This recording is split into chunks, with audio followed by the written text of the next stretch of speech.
Hi, I'm Rick Maurer. Welcome to Change Without Migraines. In this short video, I'm going to talk about collaborating successfully in a virtual setting. Last week, I sent out a request to the people who are on my email list, and I said, hey, what do you do? What have you done to work successfully, collaborating with other people in a virtual setting? Or what have you seen used successfully in your organization? Because it seems like never before have we needed those kinds of skills, and we need them fast. Well, the people who read my newsletter responded really, really well. And I wrote a paper about this because and just collected their thoughts. And I want to tell you what's in it. It's a free paper, but let me just go over a few things just so you can say, yeah, I'd like to get a copy. I asked them 5 questions, and all of them were focused on the human part of collaborating and not the technical part. So, how did you or your organization build and sustain strong working relations in this virtual environment?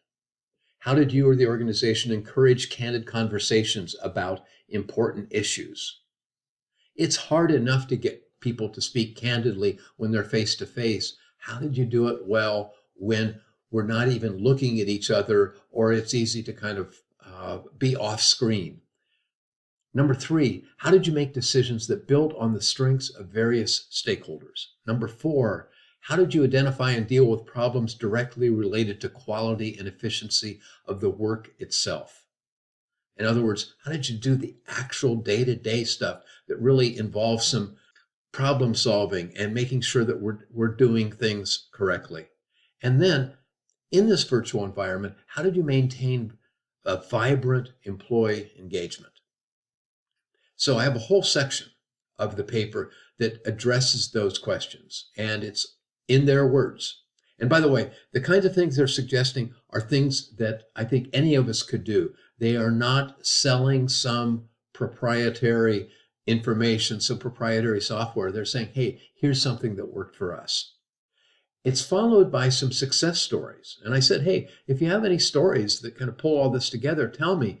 And I think probably 7 or 8 people did. And the range is amazing. I mean, it goes from corporate settings, like big corporate settings, to government, to a church, to a seniors group. I mean, it's all over the map. But what they all have in common is they're trying to communicate and work effectively together in this virtual environment. So I really find those success stories inspiring. And then for half a page, I get to the technical stuff. And this is where I get to put in my 2 cents worth. And I call that the best laid plans of mice and virtual teams. I've been in so many virtual meetings that were well intended, but were really a waste of time, or even worse, they set things back because people go, I don't want to ever go to one of those again. So I'm not going to talk about the things that I'm suggesting that we avoid when we go into this.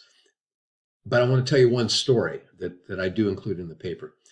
A few years ago, a friend of mine was doing work with a company in Asia, and he said, hey, would you come present your stuff? Well, I'm about 14,000 miles from anywhere in Asia, and so obviously we set it up virtually. And we had a plan B. We really looked at what if something goes wrong. So sure enough, he introduces me, and I start my presentation, and the screen froze. And I had no idea if people could see me, if they could hear me, what. About 10 minutes later, the sound and the picture came back on again, and he said, oh, Rick, I picked up where you left off. Here's where everything faded out. And this is what I've covered since then. Okay, it's over to you. So it was almost seamless. I mean, he's laughing, I'm laughing, the audience is laughing. It really worked well, but it worked well because we thought, what could go wrong and what will we do if it does go wrong? And then I've got some other things that I think are worth avoiding. And then some people said, hey, here are some resources that we think are helpful. And once again, I don't think any of these cost any money. At least I hope not, because I'm not trying to pitch any products or services here. So it's about a 23, 24-page article. I just had it edited and had it put together so it actually looks nice. And you can get a copy. just simply by sending me an email, rick@rickmauer. And the name of the paper is Collaborating Successfully in a Virtual Environment. And if you're interested in the other stuff that I do, I've got a lot of resources on my website. So I hope this is helpful. I hope you'll take a look, and I hope all of you stay safe.